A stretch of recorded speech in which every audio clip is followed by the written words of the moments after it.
देखिए और आपका स्वागत है। एक बड़ी खबर का रुख करते हैं। दरअसल जयपुर के इसी स्कीम इलाके में फायरिंग की घटना हुई है। बाइक सवार दो बदमाशों ने 3 राउंड फायर किए हैं। चितौड़ा हाउस के बाहर फ्लेम्स कैफे पर फायरिंग की गई है।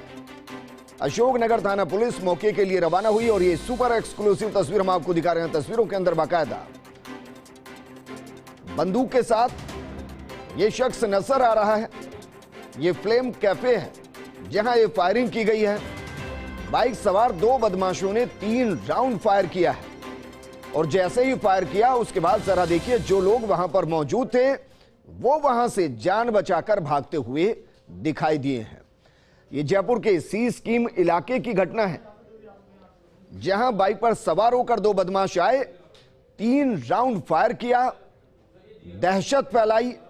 चितौड़ा हाउस के बाहर फ्लेम्स कैफे पर यह फायरिंग की।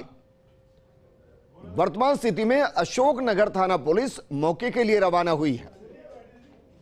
हालांकि किसी के हताहत होने की खबर नहीं है, लेकिन जिस तरीके से यह फायरिंग की गई ये कई सवालों को जन्म देती है। मेरे सहयोगी जियाउद्दीन मेरे साथ जुड़ चुके हैं। जियाउद्दीन, सीसीटीवी में साफ तौर पर सारी तस्वीरें दिखाई दे रही हैं। सवाल यह है कि क्या पुलिस इन तक पहुंच पाई या ये यहां से भाग गए और इस फायरिंग के पीछे का मकसद क्या रहा, जानकारी लग पाई? विजेंद्र, देखिएगा जो कैफे संचालक है उनसे हमारी बात ही, उनका ये कहना था कि जो ये आरोपी हैं पिछले कई दिनों से ये रेस्टोरेंट में आते थे, कैफे में आते थे, बिना पैसे दिए खाना खाते थे, लेकिन आज जब इनको पैसे की नहीं कहा गया तो इतने नाराज हुए कि अपने दूसरे साथी के साथ ये मौके के ऊपर पहुंचता है और एक के बाद एक 3 राउंड फायरिंग करता है। सबसे पहले कैफे के बाहर फायरिंग करता है, जो एक्सक्लूसिव फुटेज जो सीसीटीवी के अंदर हम देख रहे थे, फिर उसके बाद कैफे के अंदर पहुंचता है और फायरिंग कर देता है। क्योंकि सबसे बड़ा ये सवाल होता है कि सीसी एक एरिया पॉश इलाका है, उसके अंदर दिन दहाड़े इस तरह से बदमाश फायरिंग करते हैं। पुलिस मौके के ऊपर पहुंचती है लेकिन अब तक उन बदमाशों का सुराग नहीं लग पाता। तो बड़े आसानी से अंदर आते हैं, फायरिंग करते हैं और मौके से फरार हो जाते हैं। कुल मिलाकर इस दौरान ये भी सवाल खड़ा होता है कि अगर वो कैफे वाला ये कह रहा है कि लगातार वो आ रहे थे बिना पैसा दिए खाना खाकर जा रहे, तो जाहिर है जब कैफे वाला पैसा मांगता होगा तो धमकी दी जाती होगी। यहां लापरवाही नहीं कैफे वाले की, अगर पहले ही दिन वो इस बारे में जानकारी पुलिस को देता तो शायद ये नौबत नहीं आती।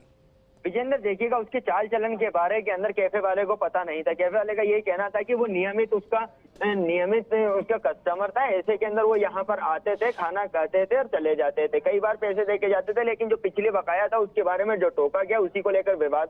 फिलहाल अब तक जो अशोकनगर थाना पुलिस मौके के ऊपर जो पहुंची है उसको अलग से रिपोर्ट दी जा रही है, क्योंकि रिपोर्ट दर्ज होने के बाद ये साफ हो पाएगा कि आखिर विवाद की असली वजह क्या रही। क्योंकि साफ तौर पे देखा जा रहा है कि इसके अंदर 2 युवक आते हैं, एक बाहर फायरिंग करता है कैफे के और एक अंदर जाके फायरिंग करता है। अशोकनगर थाना पुलिस मौके के ऊपर पहुंचती है। सीसीटीवी के अंदर वो दोनों आरोपी हैं जो कैद हो जाते हैं, लेकिन उनकी तलाश के अंदर पुलिस की तरफ से टीमें बना दी गई है। पुलिस अधिकारी से जो बात है उसका ये कहना है कि आरोपियों को जल्द से जल्द गिरफ्तारी कर ली जाएगी।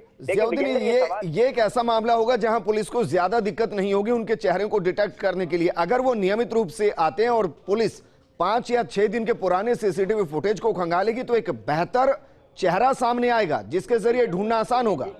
विजेंद्र, साफ करना चाहूंगा कि बाकायदा कैफे की तरफ से नामजद रिपोर्ट दी जा रही है। जो आरोपी हैं उनके नामजद रिपोर्ट दी जा रही है, उनके सीसीटीवी फुटेज दिया जा रहा है। ऐसे के अंदर पुलिस को जल्द से जल्द इनको गिरफ्तार करने में मदद मिल सकती है। लेकिन अब सवाल ये उठता है कि घटना होने के बाद पुलिस कब तक इन आरोपियों को गिरफ्तार करती है, क्योंकि जिस तरह से ये आते हैं और जैसे आराम से ये निकल के जाते हैं उससे तो ये लगता है कि इनको किसी का खौफ नहीं है, ना ही पुलिस का खौफ है, ना ही आमजन का खौफ है, किसी तरह से इनको डर नहीं है। ऐसे में सवाल ये उठता है कि ऐसे जो बेखौफ बदमाश हो चुके हैं उनके ऊपर पुलिस कब तक कार्रवाई करती है। जी विजेंद्र, जियाउद्दीन, जिस मोटरसाइकिल के जरिए है क्या उसका नंबर पुलिस तक पहुंच पाया?